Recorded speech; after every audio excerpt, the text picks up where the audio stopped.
मुख्यमंत्री ने गोधन योजना के हितग्राहियों को 5 करोड़ 35 लाख रुपए की राशि ऑनलाइन जारी की।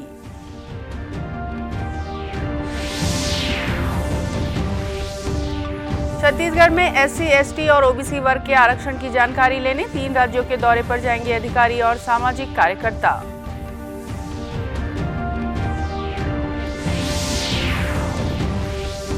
गुरु नानक जयंती गुरु पर्व पर देश भर में अनेक आयोजन, राष्ट्रपति, प्रधानमंत्री समेत अन्य लोगों ने दी बधाई।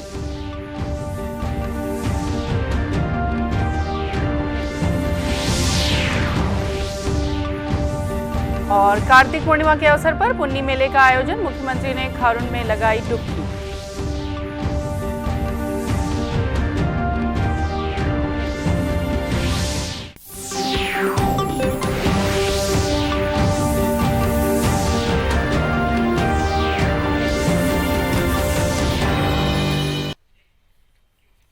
नमस्कार, आप देख रहे हैं दूरदर्शन समाचार। मैं हूं रेहाना। अब समाचार विस्तार से। मुख्यमंत्री भूपेश बघेल ने आज गोबर विक्रेता, पशुपालक ग्रामीणों, गौठानों से जुड़ी महिला समूहों और गौठान समितियों को 5 करोड़ 35 लाख रुपए की राशि ऑनलाइन जारी की। गौठानों में 15 अक्टूबर से 31 अक्टूबर तक पशुपालक ग्रामीणों, किसानों, भूमिहीनों से खरीदे गए 2,35,000 क्विंटल गोबर के एवज में 4 करोड़ 69 लाख रुपए भुगतान किया गया। इसी तरह गौठान समितियों को 39 लाख और महिला समूहों को 27 लाख रुपए की लाभांश राशि का भुगतान किया गया।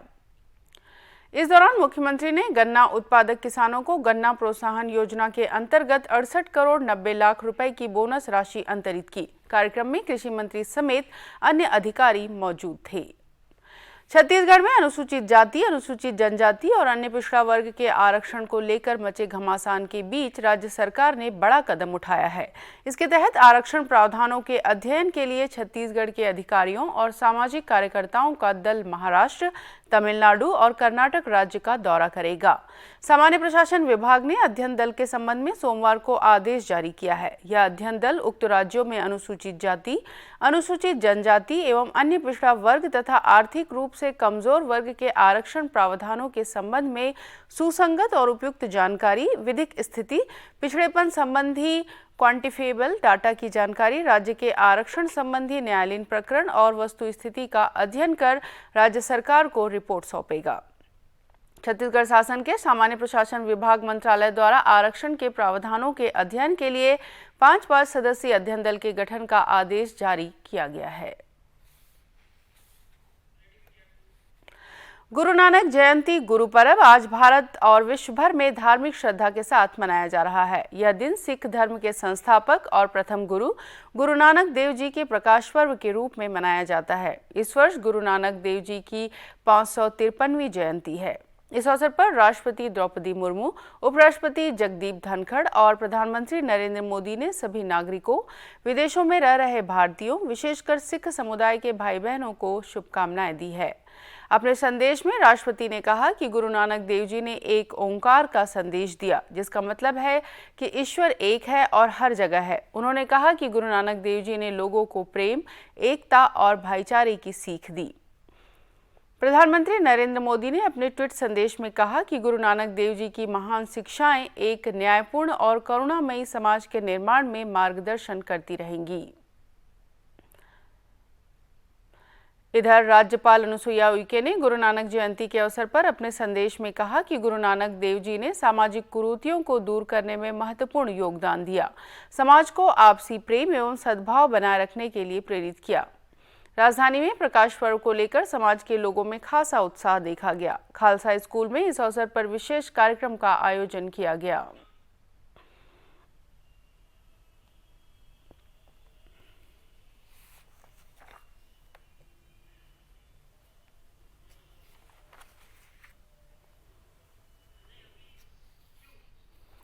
मुख्यमंत्री भूपेश बघेल ने राजधानी रायपुर स्थित खालसा स्कूल में आयोजित गुरु नानक जयंती कार्यक्रम में शिरकत की। उन्होंने कहा कि गुरु नानक जी ने विश्व को प्रेम, एकता, समानता और भाईचारे का संदेश दिया।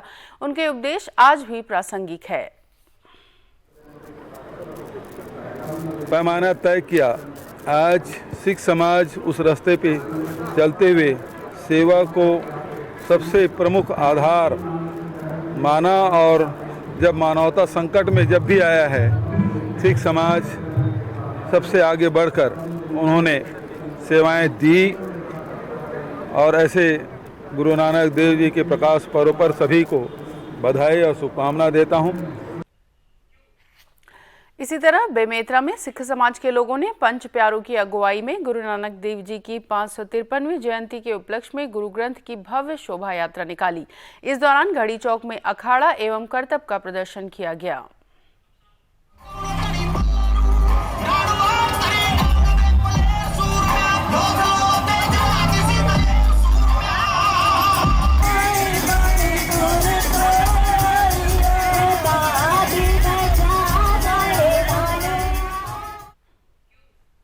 सिख समाज के अध्यक्ष प्रीतपाल सिंह छाबड़ा ने बताया कि सिख धर्म के पहले गुरु नानक देव जी की जयंती गुरु पर्व और प्रकाश पर्व के रूप में पूरे उल्लास के साथ मनाया जाता है। उन्होंने बताया कि समाज के सभी लोग एकजुट होकर इस शोभा यात्रा में शामिल हुए हैं। यह शोभा यात्रा प्रताप चौक, जय स्तंभ चौक, घड़ी चौक होते हुए वापस गुरुद्वारा पहुंची। कार्तिक पूर्णिमा के अवसर पर आज नदियों के तट पर मेलों का आयोजन किया गया, जहां पुण्य स्थान के लिए बड़ी संख्या में लोग पहुंच रहे हैं। राजधानी रायपुर के महादेव घाट स्थित खारून नदी में मुख्यमंत्री भूपेश बघेल ने कार्तिक पूर्णिमा स्नान कर प्रदेशवासियों की सुख समृद्धि की कामना की। मुख्यमंत्री ने इस अवसर पर कहा कि हमारे यहाँ धार्मिक, सांस्कृतिक और सामाजिक परंपरा का निर्वहन किया जाता है। पुन्नी मेला के अवसर पर यहाँ आसपास के सभी गाँव के लोग आते हैं। मुख्यमंत्री बघेल ने कहा कि पिछले साल खारून नदी के घाट के विकास की घोषणा की थी। अब बजट में प्रावधान के साथ घाट के विकास का काम शुरू हो जाएगा।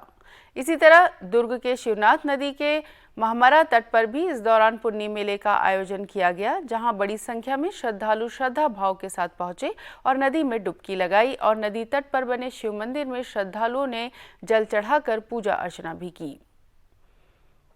मंदिर के पुजारी पदम जोशी ने बताया कि हिंदू धर्म में कार्तिक पूर्णिमा का पौराणिक महत्व है और सुख समृद्धि की कामना के साथ लोक नदियों पर पुण्य स्नान करने दूर दूर से लोग पहुंचते हैं और दीपदान करते हैं। दिन दीपदान किया जाता है, इससे साल भर सुख समृद्धि की प्राप्ति होती है और घर में किसी प्रकार के रोग दोष सबका मुक्ति मिलती है। इससे इसी को दीपदान कहा जाता है। वहीं नदी पर तट पर पहुंचे श्रद्धालुओं ने भी कार्तिक पूर्णिमा को लेकर अपनी आस्था प्रकट की। प्रसन्न करने के लिए करते हैं और स्नान भी करते हैं। 1 महीना पूरा हुआ तो आज आखिरी दिन हम लोग दिया विसर्जन करने आए हैं। उल्लेखनीय है कि पुन्नी मेला हमारी प्राचीन परंपरा है, हमारे छत्तीसगढ़ के गांव शहरों की परंपरा का हिस्सा है। कार्तिक माह में सुबह का स्नान और शिवजी पर जल चढ़ाने की परंपरा रही है। आज से गांवों के घाटों में मेलों का आयोजन शुरू हो जाता है। राजनांदगांव शहर के शिवनाथ नदी के तट पर राज्य स्तरीय बौद्ध सम्मेलन का आयोजन किया गया। इस सम्मेलन में बौद्ध भिक्षुओं ने विश्व शांति, भाईचारे को लेकर बौद्ध वंदना की। इसके साथ ही धम्म प्रवचन परित्राण पाठ किया गया। इस अवसर पर पूर्व मुख्यमंत्री डॉक्टर रमन सिंह ने कहा कि विश्व शांति, बंधुत्व और मैत्री का संदेश देने के लिए प्रतिवर्ष बौद्ध सम्मेलन का आयोजन किया जाता है। गौ समाज के लोग आए हैं, भिक्षुगण आए हैं, विद्वान आए हैं, अंबेडकर जी के परिवार के सदस्य भी सम्मिलित हुए हैं। ये इनका हर साल आयोजन होता है और उसमें बड़ी संख्या में लोग आते हैं। राज्य अतिथि दर्जा प्राप्त भीमराव यशवंत राव अंबेडकर ने कहा कि सम्मेलन के माध्यम से भगवान बुद्ध का शांति एवं भाईचारे का संदेश देने का प्रयास किया गया है। उन्होंने कहा कि वर्तमान में संविधान को बदलने अथवा संशोधन करने की आवश्यकता नहीं है, बल्कि इसका सही तरीके से क्रियान्वयन किया जाना चाहिए। और इस सम्मेलन के माध्यम से हम लोग भगवान गौतम बुद्ध का संदेश देने का प्रयास कर रहे हैं। जो संदेश है समते का संदेश है, भाई करुणा का संदेश है, देश में अमन और शांति का संदेश है। यह करते समय भाई हम किसी के आलोचना नहीं करते, किसी धर्म की आलोचना, किसी देव देवता की आलोचना नहीं करते। तो यह शांति का संदेश भगवान गौतम बुद्ध का, बाबा साहब के विचार, जिस बाबा साहब के विचारों से ये समाज आज जितना आगे बढ़ा है और संदेश देने का काम के लिए मैं आज इस धम्म सम्मेलन में हाजिर हुआ हूँ। इस सम्मेलन में छत्तीसगढ़ राज्य के अलावा महाराष्ट्र, मध्य प्रदेश, उत्तर प्रदेश, बिहार सहित अन्य राज्यों से बौद्ध धर्मगुरु और बड़ी संख्या में बौद्ध अनुयायी उपस्थित थे। भारत की सबसे बड़ी एकीकृत ऊर्जा कंपनी एनटीपीसी लिमिटेड ने अपने स्वर्णिम 47 वर्ष पूरे कर 48वें वर्ष में प्रवेश कर लिया है। सोमवार 7 नवंबर 2022 को एनटीपीसी कोरबा इकाई ने 48वां एनटीपीसी स्थापना दिवस हर्षोल्लास से मनाया। एनटीपीसी कोरबा के परियोजना प्रमुख पीएम जेना ने ध्वजारोहण कर स्थापना दिवस कार्यक्रम की शुरुआत की। इस अवसर पर उन्होंने कहा कि 1975 में शून्य से शुरू होकर एनटीपीसी 70,254 मेगावाट की क्षमता पर पहुंच चुकी है। थर्मल के साथ साथ आज हम गैस, सोलर, हाइड्रो, विंड सभी माध्यमों से बिजली उत्पादन कर देश को रोशन कर विकास में अपना योगदान दे रहे हैं। रिन्यूएबल और सौर ऊर्जा के क्षेत्र में हम तेजी से काम कर रहे हैं। इस अवसर पर उत्कृष्ट प्रदर्शन करने वाले कर्मचारियों को पुरस्कृत भी किया गया। इसी के साथ साथ चिकित्सा विभाग द्वारा रक्तदान शिविर का आयोजन भी किया गया। प्रशासनिक भवन स्थित मुख्य महाप्रबंधक सम्मेलन कक्ष में गुरदीप सिंह, अध्यक्ष एवं प्रबंध निदेशक एनटीपीसी लिमिटेड ने वीडियो कॉन्फ्रेंसिंग के माध्यम से सभी एनटीपीसी कर्मियों को स्थापना दिवस की बधाई दी। आज पूर्ण चंद्रग्रहण है। एशिया, ऑस्ट्रेलिया, उत्तरी अमेरिका, दक्षिणी अमेरिका के अधिकतर हिस्सों, उत्तरी और पूर्वी यूरोप, उत्तरी अटलांटिक महासागर तथा प्रशांत महासागर से पूर्ण चंद्रग्रहण देखा जा सकेगा। भारत में ग्रहण चंद्रोदय के समय सभी स्थानों से देखा जा सकता है। चंद्रग्रहण भारतीय समयानुसार दोपहर 2:39 से शुरू होगा और पूर्ण ग्रहण 3:46 से दिखाई देगा। पृथ्वी विज्ञान मंत्रालय ने कहा है कि चंद्रग्रहण का शुरुआती चरण भारत के किसी भी हिस्से से नजर नहीं आएगा, लेकिन चंद्रोदय के समय इसे देखा जा सकेगा। पूर्ण चंद्रग्रहण और इसके आंशिक चरण शाम के समय देश के पूर्वी हिस्सों में दिखाई देंगे। आंशिक चंद्रग्रहण को देश के अन्य सभी हिस्सों में देखा जा सकेगा। देश के पूर्वी हिस्सों में कोलकाता और गुवाहाटी में चंद्रग्रहण की प्रारंभिक स्थिति नजर आएगी, जबकि अन्य महानगरों दिल्ली, मुंबई, चेन्नई और बेंगलुरु में चंद्रोदय के समय आंशिक चरण नजर आएंगे और यह अंत तक दिखाई देगा। चंद्रग्रहण पूर्णिमा के दिन होता है जब पृथ्वी सूरज तथा चांद के बीच आ जाती है और ये तीनों एक सीध में रहते हैं। स्वतंत्रता आंदोलन से जुड़ी घटनाओं पर आधारित सीरियल स्वराज का दूरदर्शन के राष्ट्रीय चैनल पर प्रसारण किया जा रहा है। दर्शक इसे डीडी नेशनल पर हर रविवार रात 9 बजे, मंगलवार दोपहर 1 बजे, गुरुवार दोपहर 1 बजे, शनिवार रात 9 बजे और रविवार सुबह 9 बजे देख सकते हैं। दूरदर्शन केंद्र रायपुर से प्रसारित होने वाले प्रादेशिक समाचार को आप यूट्यूब पर भी देख सकते हैं। हमारे YouTube channel Chhattisgarh DD news पर प्रादेशिक समाचार उपलब्ध रहेगा। यूट्यूब चैनल का लिंक और क्यूआर कोड आप स्क्रीन पर देख सकते हैं। अपने एंड्रॉयड फोन से क्यूआर कोड स्कैन कर आप छत्तीसगढ़ डीडी न्यूज लिंक पर जा सकते हैं। इसके अलावा छत्तीसगढ़ डीडी न्यूज फेसबुक और ट्विटर पर भी उपलब्ध है। अंत में मुख्य समाचार एक बार फिर से। मुख्यमंत्री ने गोधन योजना के हितग्राहियों को 5 करोड़ 35 लाख रुपए की राशि ऑनलाइन जारी की।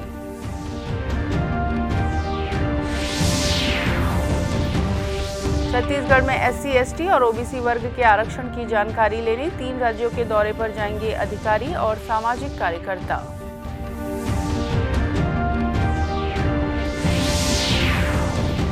गुरु नानक जयंती गुरु पर्व पर देश भर में अनेक आयोजन, राष्ट्रपति, प्रधानमंत्री समेत अन्य लोगों ने दी बधाई।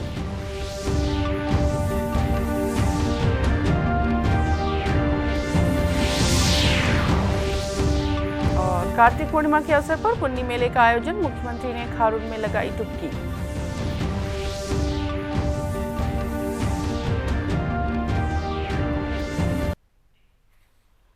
इसके साथ ये समाचार बुलेटिन समाप्त हुआ। नमस्कार।